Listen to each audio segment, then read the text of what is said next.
तो आइए दोस्तों, आज हम लोग क्वेश्चन नंबर 6 को सॉल्व करते हैं। तो इसमें जो सवाल लिखा है उसके अनुसार सबसे पहले हमको क्या करना पड़ेगा, एक चित्र तैयार करना पड़ेगा। तो हमने पहले से भी एक चित्र तैयार कर लिया है, लेकिन हम आपको समझा रहे हैं कि ये चित्र कैसे तैयार किया गया है। तो देखिए, इस सवाल ने बोला कि 1.5 मीटर लंबा एक लड़का, तो आप क्या कीजिएगा, 1.5 मीटर का ये लड़का मान के चलिए कि ये जो लड़का है वो 1.5 मीटर का ये लड़का है। लड़का 30 मीटर ऊंचे भवन से कुछ दूरी पर खड़ा है। तो आप समझ लीजिए कि ये एक तरह से एक भवन है।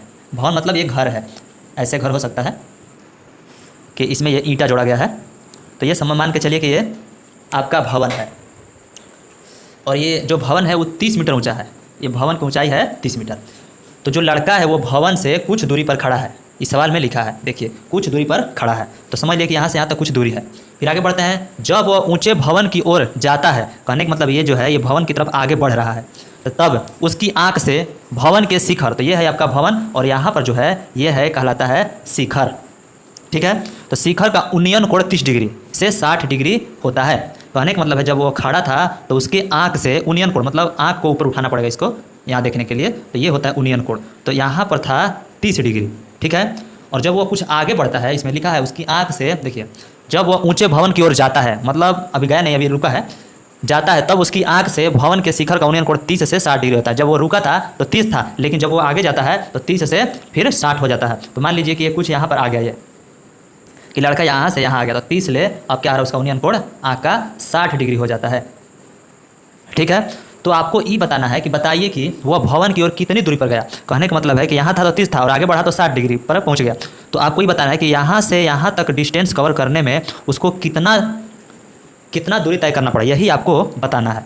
ठीक है, तो इसी के आधार पर हमने यहाँ पर एक फोटो तैयार किया है। तो समझ लिए कि ये लड़का है, 1.5 का ये लड़का है, और क्या करता है, कुछ दूर यहाँ पर जब पहुँचता है तो 30 से 60 डिग्री हो जाता है। और ये जो यहाँ से लेकर ए से जो जीत बना है वो हमारा 30 मीटर ऊंचा भवन है। देखिए यहाँ से लेकर यहाँ तक 30 मीटर ऊंचा भवन है। ठीक है, इतना बात समझ में आता है। अच्छा, अब देखिए जब ये 30 मीटर था, तो अगर यहाँ तो आँख था उसका, तो ऐसे अगर हम चिन्ह बना दे, ऐसे अगर लाइन रेखा खींच दे, तो अब क्या होगा, लड़का था 1.5 का, तो 1.5 यहाँ भी लड़का रहेगा, और यही लड़का का जो साइज़ है हम मान के चलेंगे कि यहाँ भी 1.5 ही होगा। तो यहाँ तो इतना कट गया, तो जब 30 में से आप इतना काट दीजिएगा तो आपका जो लेंथ बचेगा वो मिलेगा 28.5। तो देखिए पूरा यहाँ से यहाँ तक 30 था, दिख रहा है, लेकिन 1.5 जो लड़का था उसको हटाने के बाद 28.5 बचेगा। कहाँ तक, तो अब यहाँ से यहाँ तक ही भवन बच रहा है। यहाँ तो लड़का का साइज हो गया, तो लड़का जब यहाँ पहुँच गया तो भवन तो बस इतना बच गया, ए से बी तक। तो 28.5 कैसे आ गया है, तो 30 में से 1.5 घटा के 28.5 हो गया है। अब आपको बात समझ में आ गया होगा। अगर वो चित्र ना समझ में आए तो आप इस चित्र को भी उतार सकते हैं। अब आप क्या कीजिए कि अच्छी तरह से चित्र को उतार लीजिए। अब हम इसको रफ करके इसको सॉल्व करते हैं कि ये सॉल्व कैसे होगा। ठीक है, उतारिए।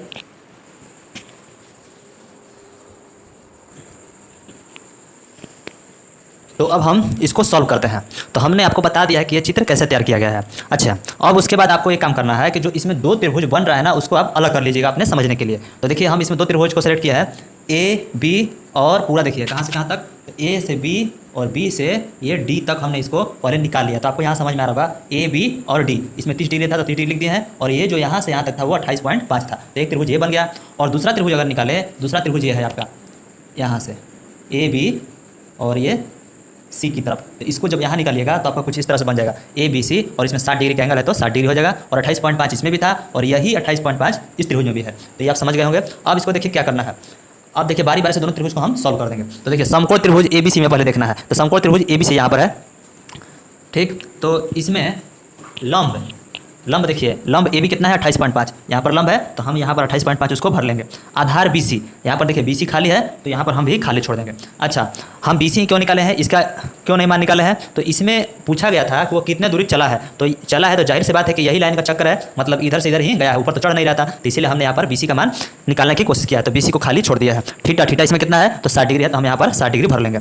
अब उसके बाद आपको सोचना है कि लंब और आधार किस फॉर्मूला में होता है। तो tan थीटा बराबर लंब बटा आधार होता है। ये आपको याद होना चाहिए, ये हमेशा जीवन भर यही रहेगा, फिक्स रहेगा, आपको ये याद कर लेना था। tan थीटा बराबर लंब बटा आधार। अब tan थीटा जो है, tan लिखिए, थीटा जो आप इसमें देखिए मान है 60 डिग्री, तो आप यहाँ पर 60 डिग्री भर लीजिए, बराबर को बराबर लिख दीजिए। लंब, तो लंब देखिए 28.5 है तो 28.5 भर दीजिए। आधार, तो आधार तो खाली है, तो इसलिए हम यहाँ पर बी सी छोड़ देंगे। आगे बढ़ते हैं। अच्छा देखिए tan 60 का कोई मान पूछेगा तो आप बताइएगा सिर्फ √3, ये आपको याद कर लेना है। लेकिन चूंकि यहाँ पर देख रहे हैं ऊपर नीचे 2 अंक है, तो आप अभी सुविधा के लिए इसके नीचे अपने से 1 डाल सकते हैं। ये हमेशा एक ही डाला जाता है, ये नियम, नीचे एक डाला जा सकता है लेकिन ऊपर एक नहीं डाला जा सकता है। ऐसा इसलिए अगर हम 4 में 1 से भागा दे देंगे तो 4 ही हमको प्राप्त होगा, कोई इसमें चेंज नहीं आएगा। 4 का ये, अच्छा 1/4 का ये बात बराबर होता है। तो इसी प्रकार इसमें हम 1 डाल सकते हैं। अब देखिए क्या करेंगे, इसके साथ इसका गुना कर लेंगे तो इतना मिलेगा, और इसके साथ इसका गुना कर लेंगे तो इतना मिलेगा। अब हमको यहाँ पर सिर्फ BC का मान निकालना है, तो BC छोड़ दीजिए और इसका गुना करके यहाँ लिख दीजिए, और गुना में तो इधर भागा में लिख लीजिए। ठीक है, अब इतना नोट कीजिए, तब हम इस त्रिभुज को सॉल्व करते हैं। ठीक है,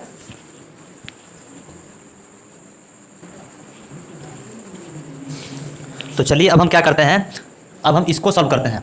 इसके पहले हमने इस त्रिभुज को सॉल्व किया था, अब हम इस त्रिभुज को सॉल्व करेंगे। तो देखिए इसमें समकोण त्रिभुज ABD है। देखिए समकोण त्रिभुज ABD है, लंब AB 28.5, ये जो लंब है वही 28.5 है। ठीक है, BD यही आपको समझना है, यही सबसे इसमें खतरनाक है। अगर इसको समझ लीजिएगा तो समझ लिया, आपको सब समझ में आ जाएगा। तो ये आप बढ़िया समझिएगा। तो देखिए BD बराबर हम BC + CD क्यों लिखे हैं, देखिए ध्यान से, क्या है BD, तो BD आप अपने चित्र में चेक कीजिए। देखिए BD कहाँ पर है, यहाँ से लेकर यहाँ तक BD है।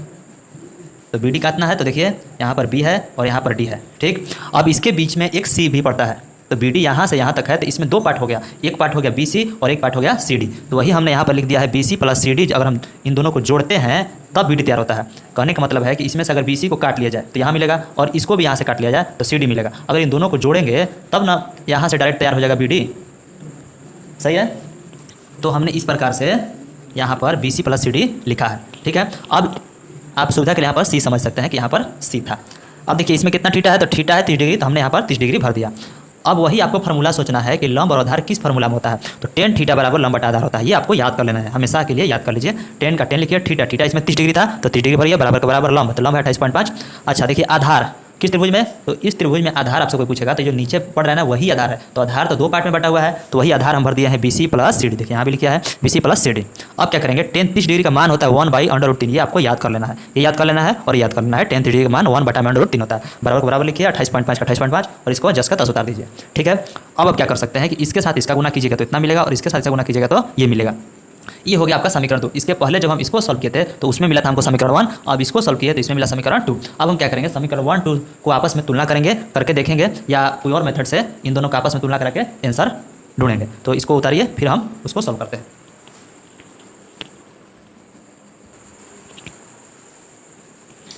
तो आइए अब हम उसके आगे सॉल्व करते हैं। तो हमने यहाँ पर छोड़ा था समीकरण 2 तक। तो अब देखिए अब हम क्या करेंगे, हमारे पास इसके पहले समीकरण 1 जो था वो BC बराबर था। BC बराबर हमारे पास 28.5 बटा में √3, ये हमको समीकरण 1 के रूप में प्राप्त हुआ था। इस त्रिभुज का आंसर जब हम बनाए थे तो उसका आंसर आया था 28.5 बटा में √3, और इसको जब बनाए तो इतना हमको आंसर मिल गया। इसमें देखिए BC + CD है और इसमें सिर्फ BC है, तो हम क्या करेंगे, इस BC का मान इसमें रखेंगे। ठीक है, तो देखिए वही प्रक्रिया यहाँ पर किया है। अब समीकरण 2 में BC बराबर 28.5 बटा में √3 रखने पर, तो आपको किस में रखना है, समीकरण 2 में। तो समीकरण जो ये जो 2 है इसको आप यहाँ पर उतार लीजिएगा। ठीक है, तो BC + CD बराबर √3 गुना 28.5। ठीक, अब इसके बाद क्या करना है, BC का मान रखना है। देखिए BC का मान समीकरण 1 में 28.5 बटा में √3 है, तो हम BC का मान 28.5 बटा में √3 रख देंगे, प्लस के प्लस CD का CD बराबर का बराबर, और ये 10 का 10 रहेगा। अब आपको सिर्फ इसमें CD का मान निकाल देना है और कुछ नहीं करना है। CD क्यों, उसमें पूछा था कि कितनी दूर वो चला है, तो सबसे पहले 30 पर था और 30 से वो 60 पर पहुंचा है, और यही डिस्टेंस आपसे पूछा जा रहा था कितना दूर गया। तो इसमें देखिए CD है, तो हम यहाँ पर CD का मान निकाल देंगे। तो कैसे निकलेगा, इसको आप ऐसे उतार लीजिए, और देखिए यहाँ पर जो अक्षर है ये आप ध्यान से देखिएगा तो ये प्लस में है। कहने का मतलब अगर कोई 4 आपको लिख दे और पूछे कि प्लस है कि माइनस, तो ये प्लस में ही होता है। ठीक है, तो 4 ऐसे हो चाहे 4 ऐसे हो, दोनों प्लस ही माना जाएगा। तो उसी प्रकार देखिए यहाँ पर कुछ नहीं, तो ये प्लस है, तो ये जो प्लस है वो बराबर का उधर जब ट्रांसफर होता है तो माइनस होता है। अगर उधर से इधर आएगा, अगर पहले से माइनस है और इधर आता है तो प्लस हो जाएगा। तो देखिए प्लस है, अब क्या हो रहा है कि बराबर का अगर लेफ्ट में है और राइट में जा रहा है तो माइनस हो गया। देखिए यहाँ पर प्लस है, इन दोनों के लिखने के बाद ये माइनस में हो गया। ठीक है, आप समझ रहे होंगे, देखिए यहाँ पर चला गया है। अब CD को CD लिखिए और इसको 10 का 10। अच्छा ये तो उतार दिए हैं। अब ध्यान से देखिएगा तो ये 2 भाग है, 2 भाग मतलब जहाँ प्लस माइनस रहता है उसके बगल में कितने अक्षर है उसी को हम भाग कहते हैं। तो देखिए यहाँ पर माइनस है सिर्फ, तो ये भाग और ये जो भाग है ये 2 भाग में बटा हुआ है, सिर्फ 2 ही भाग है। आप कैसे पता लगेगा, तो जहाँ प्लस माइनस रहेगा वहीं से टुकड़ा देखिए, कई टुकड़ा में है, देखिए 2 टुकड़ा में है। अच्छा इस भाग में और इस भाग में एक खासियत है कि 28.5 इसमें भी और 28.5 इसमें भी है। तो आप क्या कीजिएगा, एक 28.5 को बाहर निकाल दीजिएगा, तो जब यहाँ से ये हटेगा तो ये बचेगा √3, माइनस का माइनस लिखिए। अच्छा देखिए एक 28.5 हटता है लेकिन ये दोनों में से हट जाता है। कॉमन का यही रूल होता है कि अगर जो मिल गया दोनों में, अगर उसको एक भी निकालेंगे तो दोनों में से गायब हो जाता है। अगर इस तरह से 3 रहता है तो एक निकालते हैं तो तीनों में से वो गायब हो जाता है। तो 28.5 जब बाहर निकाल देंगे तो √3 बचेगा, माइनस का माइनस, और यहाँ से गायब हो गया। तो जब ऊपर से कोई गायब हो जाता है यहाँ से, तो यहाँ सिर्फ एक बच जाता है, याद रखना है। तो यहाँ से गायब हो गया तो एक बच गया, √3 का √3। अब इसको हम सॉल्व कर देंगे और आंसर अपना तलाश लेंगे। तो इसको नोट कीजिए, इसको साफ करके बनाते हैं। तो चलिए दोस्त, अब इसको हम आगे बढ़ाते हैं। ऐसे अगर आप एग्जाम में बनाइएगा तो आपको मालूम नहीं है कि आंसर कहाँ पर छोड़ा गया है, आप यहाँ पर भी आंसर छोड़ सकते हैं, ठीक है। लेकिन आप किताब का आंसर अगर ढूंढ रहे हैं तो उसको आपको तो एग्जाम में पता नहीं चलेगा कि किताब में क्या आंसर दिया है, तो आप इतना पर भी छोड़ सकते हैं। तो देखिए हम इसको जब और आगे बढ़ाते हैं तो क्या होता है, 28.5 का 28.5 कर दिए, और इसके साथ जब इसका गुना कीजिएगा तो ये नियम होता है कि आपको कोई सवाल दे दे तो आप डायरेक्ट इसके साथ गुना कर सकते हैं, और नहीं तो फिर इसके साथ 1 डालकर इन दोनों का एलसीएम लीजिएगा। तो इन दोनों का जब एलसीएम लीजिएगा 1 डाल के तो √3 एलसीएम आएगा, और क्या होगा इसमें देखिए इन दोनों का एलसीएम लेंगे 4 आएगा, और इसमें अगर इसे भागा देंगे तो 4 ही बचेगा, और 4 से इसमें फिर गुना किया जाएगा। तो उसी प्रकार जब हम इसको इससे भागा देंगे तो यही मिलेगा, और इसका इससे गुना करेंगे तो 3 मिलेगा। तो आप उतना ना सोचिए, आप समझिए कि अगर आपके पास इतना है तो डायरेक्ट इसके साथ गुना कीजिए तो 3 मिलेगा, माइनस का माइनस लिखिए, 1 का 1 लिखिए, और जो बट्टा में वही यहाँ पर लिख देना है, ठीक है। अब इसको ऐसे ही रहने दीजिए, यहाँ पर गुना है, अब 3 में से घटेगा 2 होगा, और √3 का √3 होगा, ठीक है। अब उसके बाद ये कहाँ से आया, तो आप अपने से इसका हर प्रमेयकरण भी कर सकते हैं। देखिए यहाँ पर हर है √3, तो इसके ऊपर नीचे गुना कीजिएगा तो ये होता है हर प्रमेयकरण का। इसके बाद इसको लिख दीजिए गुना का गुना, अब इसके साथ जब इसका गुना कीजिएगा तो ये मिलेगा, और इसका गुना कीजिएगा तो ये मिलेगा।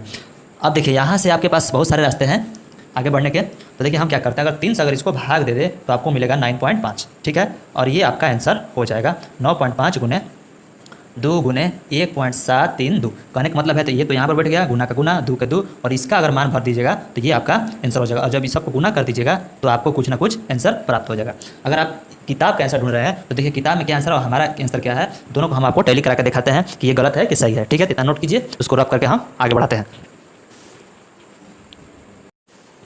तो आइए अब आपको बताते हैं कि किताब में क्या आंसर है और हमारा क्या आंसर आया हुआ है। तो अगर किताब में आप देखिएगा तो आपका किताब में आंसर आया 19 √3, ठीक है। अगर इसको सॉल्व करके देखिएगा तो 19 मिलेगा, और √3 का मान होता है 1.732। अब इसको जब गुना कीजिएगा तो आपको मिलेगा 32.908 या 908 कह सकते हैं। अब हम अपना आंसर चेक करते हैं, तो देखिए हमारे पास ये है, और ये हम मान भरे 2 का 2, और √3 का मान होता है 1.732। जब आप इसको गुना कीजिएगा अच्छी तरह से तो आपको भी यही आंसर प्राप्त होगा। तो इस प्रकार हम कह सकते हैं कि आंसर कुछ भी हो, लेकिन आप उतने सॉल्व कीजिएगा जितना मतलब आसानी से सॉल्व हो, ठीक ना। क्योंकि एग्जाम में टाइम नहीं बचता है ज़्यादा, तो ये गुना भागा के चक्कर में ना पड़िएगा और रूट में आंसर लाकर छोड़ सकते हैं, ठीक है। तो हमारे हिसाब से इसके पहले जो स्टेप बनाए थे यहाँ पर, इसके पहले वही आपका आंसर है। तो आप ठीक है, आप समझ गए होंगे अब कि आपको एग्जाम में क्या करना है, ठीक है। तो हम नेक्स्ट वीडियो में क्वेश्चन नंबर 7 को सॉल्व करेंगे।